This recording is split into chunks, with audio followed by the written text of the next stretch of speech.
वज़ीर-ए-आज़म शहबाज शरीफ एक रोज़ा दौरे पर कोयटा पहुंच गए। वज़ीर-ए-आज़म बलूचिस्तान की मजमूई सिक्योरिटी सूरत हाल का जायजा लेंगे।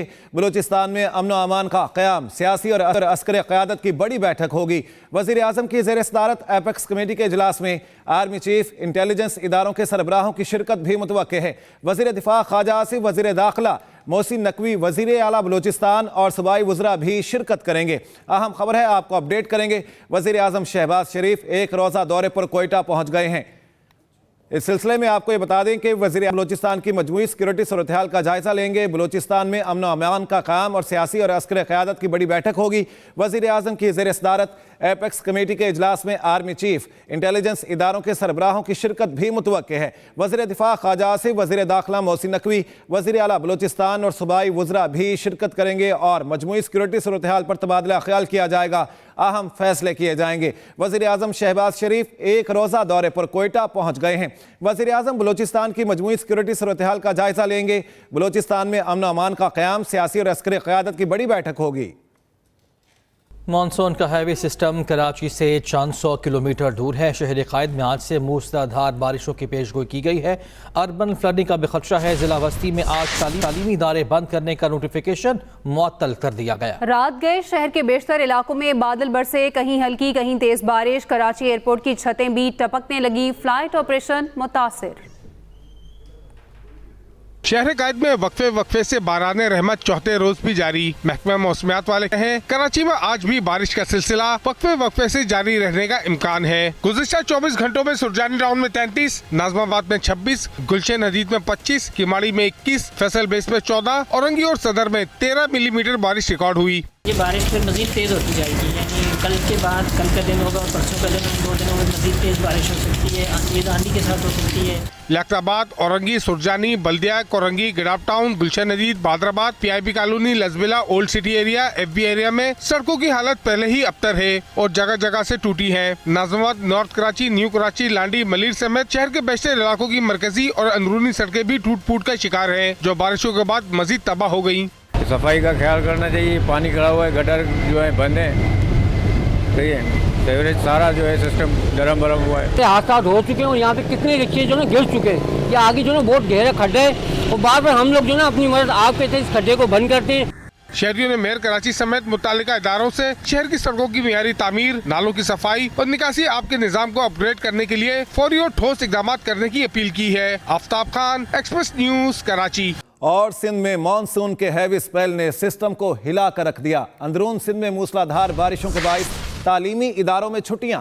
हैदराबाद, बदीन, टंडोहला, यार, मटियारी और शहीद बेनज़ीराबाद के तालीमी इदारे आज बंद हैं। मीरपुर खास में 2 रोज़ और जाम शोरों के तालीमी इदारों में 3 रोज़ की तातील का ऐलान किया गया है। कोटरी के मेडिकल कॉलेजेस भी आज बंद रहेंगे। रजिस्ट्रार ने एलामिया जारी कर दिया। सिंध यूनिवर्सिटी, जाम शोरों और मुल्हिका कैंपस भी आज और कल बंद रहेंगे। मुल्क भर में बारिशें बरसाने वाला सिस्टम मौजूद। पंजाब, KP, बलूचिस्तान, कश्मीर और गिलगित बल्तिस्तान में बारिश मुतवक्के। महकमा मौसमियात के मुताबिक मानसून बारिशों का हालिया सिलसिला मजीद 3 से 4 रोज़ जारी रहेगा। लाहौर, गुजरांवाला, फैसलाबाद में अर्बन फ्लडिंग का खतरा। बरसाती नालों में तोग़यानी, पहाड़ों पर लैंड स्लाइडिंग का खदशा भी है। हाफिज़ नईमुर रहमान कहते हैं कि IPPs ने 2018 से अब तक 12 से 1300 अरब रुपए टैक्स बचाया। अमीर जमात इस्लामी हाफिज़ नईमुर रहमान ने कहा कि तमाम सियासी जमातें IPPs के मामले में शामिल हैं। चीन हमारा स्ट्रेटेजिक पार्टनर और दोस्त है। मादनियात की दरियाफ्त में चीन का बड़ा किरदार है। जब खुद अपने लिए कुछ करने को तैयार नहीं तो चीन से क्या बात करेंगे। मामले पर बात करने वाले अपनी मराद खुद कम करने वाले लोग होने चाहिए। और फिर सिर्फ इतनी सी बात नहीं है कि आप कैपेसिटी पेमेंट दे रहे हैं, बल्कि आप हैरान रह जाएंगे कि 2017-18 तक 1200-1300 अरब रुपए ये वो पैसे थे कि जो इनकम टैक्स में एग्जम्पशन हासिल करके इन IPPs ने पाकिस्तानी खजाने में दाखिल नहीं करवाए। मैं पूछना चाहता हूं कि 1994 से, बल्कि 88 से प्रोसेस शुरू हो गया था। 1994 से लेकर 2017-18 तक जो इनकम टैक्स खाया गया है, तनख्वाहदार तबके से कहते हो कि इनकम टैक्स दो, लेकिन IPPs के मगरमच्छ इनकम टैक्स एग्जेम्प्टेड है। और फिर 2017-18 के बाद और क्या सितम हुआ वो ये सितम हुआ कि अब हमें पता भी नहीं चलता कि कितना इनकम टैक्स खाया है इन्होंने, कितनी एग्जम्पशन दी है, और ये सारी पार्टियां इसमें शामिल हैं।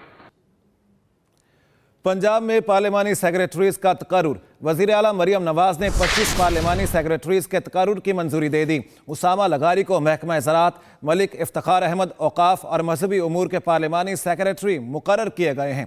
आपको अपडेट करेंगे। पंजाब में पार्लिमानी सेक्रेटरीज के तकर्रुर के बारे में वजीर आला मरियम नवाज ने 25 पार्लिमानी सेक्रेटरीज के तकर्रुर की मंजूरी दे दी। उसामा लगारी को महकमा ज़राअत, मलिक इफ्तिखार अहमद औकाफ और मजहबी उमूर के पार्लिमानी सेक्रेटरी मुकर्रर किए गए। वज़ीर आला खैबर पख्तूनख्वा के मुआविन ख़ुसूसी बैरिस्टर मोहम्मद अली सैफ ने कहा है, इंटरनेट बंदिश से IT से वाबस्ता बिजनेस कम्युनिटी को अरबों रुपए का नुकसान हो रहा है। मुशीर इत्तलात बैरिस्टर मोहम्मद अली सैफ का कहना है कि जाली हुकूमत ने इंटरनेट का भी सत्यानाश कर दिया है। इंटरनेट के बारे में वज़रा के बयानात में भी मुमासलत नहीं है। एक वज़ीर कहता है फायरवॉल लग गई है, दूसरा कहता है नहीं लगी। उन्होंने IT वज़ीर शज़ा फातिमा को भी तनकीद का निशाना बनाया। आगे बढ़ते हैं। खबर है अदालती उमूर से साबिक डिप्टी सुपरिटेंडेंट मोहम्मद अकरम की बाजियाबी से मुताल्लिक दायर दरखास्त पर समाअत हुई। मोहम्मद अकरम की बाजियाबी के हवाले से कोई सुराग मिला? अदालत का CPO रावलपिंडी से इस्तफसार। उन्होंने जवाब ये दिया कि मोहम्मद अकरम की बाजियाबी के हवाले से काम कर रहे हैं। मोहम्मद अकरम की फैमिली की हिफाजत को यकीनी बनाया जाए। अदालत का CPO रावलपिंडी को हुक्म। CPO रावलपिंडी ने मोहम्मद अकरम की बाजियाबी के लिए 14 रोज़ की मोहलत मांग ली। अदालत ने मोहम्मद अकरम की बाजियाबी के लिए मोहलत देते हुए समाअत अब 10 सितंबर तक मुलतवी कर दी है। 190 मिलियन पाउंड रेफरेंस की समाअत आज अडयाला जेल में होगी। बानी PTI और बुशरा बीबी को अदालत में पेश किया जाएगा। वकला रेफरेंस के तफ्तीशी ऑफिसर मियां उमर नदीम पर जिरह करेंगे। अदालत ने गुज़श्ता समाअत पर वकला सफाई को तफ्तीशी ऑफिसर पर जिरह का आखिरी मौका दिया था। अहम खबर है, आपको अपडेट करेंगे। इस हवाले से समाअत आज अडयाला जेल में होगी। बानी PTI और बुशरा बीबी को अदालत में पेश किया जाएगा। पाकिस्तान ने एक बार फिर फ़लस्तीन में फौरी जंगबंदी का मुतालिबा कर दिया। तर्जमान दफ्तर खारिजा मुमताज़ ज़हरा बलोच की हफ्तावार न्यूज़ ब्रीफिंग। कहा, फ़लस्तीन में फौरी जंगबंदी होनी चाहिए। खित्ते में इसराइली मुहिम मशरिक़ वुस्ता में अमन के लिए ख़तरा है। पाकिस्तान फ़लस्तीन में इसराइली मुजालिम की शदीद मज़म्मत करता है।